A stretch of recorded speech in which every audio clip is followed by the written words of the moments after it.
A veces, la historia de una familia entera, una verdadera odisea a través de continentes y generaciones, se esconde en un puñado de documentos, todos dispersos. Hoy justamente vamos a hacer eso, unir esas piezas para reconstruir la extraordinaria saga de la familia Baggi. Y esa es la pregunta del millón, ¿no? Porque esto no se trata solo de contar un cuento, sino de entender cómo se arma el rompecabezas del pasado cuando la mayoría de las piezas simplemente ya no están. Y esa es la única respuesta posible. No es que haya una revelación mágica. Es un trabajo paciente, casi de detective, de ir juntando pequeños fragmentos de verdad hasta que, poco a poco, empieza a aparecer una imagen completa. Para lograrlo, vamos a usar las mismas herramientas que los historiadores. Es clave separar los hechos, o sea, lo que está en los papeles, de las inferencias, que son conclusiones lógicas que sacamos de esos hechos, y de las hipótesis, que son, digamos, nuestras mejores suposiciones para llenar los vacíos. Con este método en mente, arranquemos. Bueno, nuestra historia empieza con el patriarca, Agostino Baggi, en la ciudad de Génova, un puerto lleno de vida. Estamos en la década de 1870 y para él y su familia todo parece indicar que tenían un futuro brillante por delante.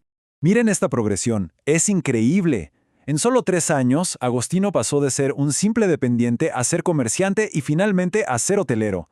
Esto nos habla de una persona con muchísima ambición y, claro, con éxito. Un ascenso social súper rápido. Es que hasta sus direcciones nos cuentan una historia. Se mudan del centro histórico a Nervi, una localidad turística muy linda en la costa. Y esto no es solo un cambio de casa, es un reflejo clarísimo de su nuevo estatus como hotelero, una señal de que les estaba yendo muy, muy bien.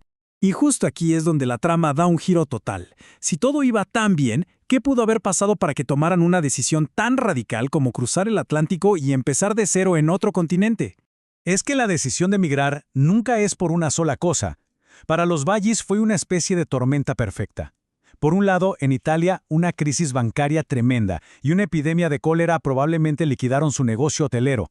Y por el otro lado, Argentina se veía como la tierra de las oportunidades. Una economía que explotaba, políticas que te invitaban a venir y, algo súper importante, una red de familiares que ya los estaba esperando acá. A ver, basándonos en el nacimiento de su primer hijo argentino, Alfredo, en julio de 1883, podemos deducir algo clave. Que la familia llegó a Buenos Aires justo en el pico de la primera gran ola de inmigración italiana. O sea, no llegaron tarde a la fiesta, llegaron en el mejor momento. Pero ese nuevo comienzo en Buenos Aires, que seguro estaba lleno de esperanzas, muy pronto se convirtió en una pesadilla. El sueño de hacer la América se transformó en una lucha diaria por sobrevivir. Miren, nada ilustra mejor el cambio brutal en el destino de Agostino que esta comparación. En Italia era un albergatore, un hotelero, un hombre de negocios. 10 años después, en su acta de defunción en Buenos Aires, al lado de su nombre, hay una nota que lo cambia todo. Una palabra: limosna. De ser propietario a vivir de la caridad es durísimo. El final de Agostino fue prematuro y terrible.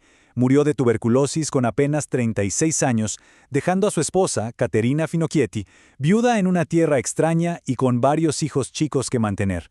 La promesa de Génova se había hecho humo. Pero la historia de la familia no termina acá. De hecho, acá empieza un nuevo capítulo, uno marcado por la increíble fortaleza de la matriarca, de Caterina. Lejos de quedarse paralizada por la tragedia, ella tomó las riendas. Caterina no improvisó.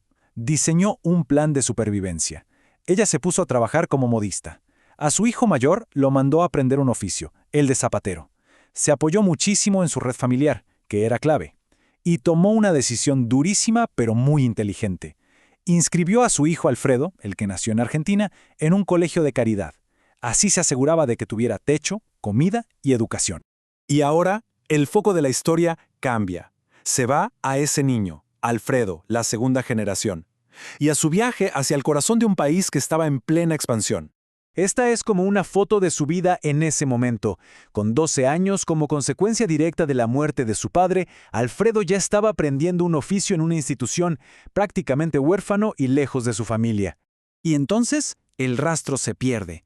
Después del censo de 1895, Alfredo desaparece de los documentos por 28 años. Es un agujero negro enorme en nuestra historia, hasta que de repente reaparece en 1923, a cientos y cientos de kilómetros de distancia. Esta es la pregunta que nos carcome, ¿no? ¿Cómo es que un joven aprendiz de encuadernador de Buenos Aires termina siendo un empleado del ferrocarril en el medio de la Pampa casi 3 décadas después? Y acá es donde entra en juego la hipótesis histórica. Es muy, pero muy probable que Alfredo, como tantos otros hijos de inmigrantes de su generación, viera en el ferrocarril una salida, un camino hacia el futuro. Su viaje al oeste seguramente fue siguiendo el tendido de las vías del tren, una historia personal que se mezcla con la gran historia del desarrollo de Argentina. Entonces, si lo miramos en perspectiva, la historia de los Baggis se despliega en 3 grandes actos, a través de 3 generaciones: el viaje transatlántico de Agostino, la lucha por sobrevivir de Caterina en la gran ciudad y la travesía de Alfredo hacia la frontera interior del país, de Génova a Buenos Aires y de Buenos Aires a La Pampa. Al final, logramos reconstruir la historia de una familia, pero al hacerlo, tocamos temas que nos resuenan a todos: la promesa y los peligros de emigrar, el dolor de la pérdida, la increíble capacidad de salir adelante y esa búsqueda constante de un futuro mejor que tiene cada nueva generación. Y esto nos deja con una última idea. La historia de los Baggis se armó con pedacitos. ¿Cuántos viajes igual de extraordinarios se esconden en los documentos y en los recuerdos de cada familia, esperando que alguien se ponga a buscarlos?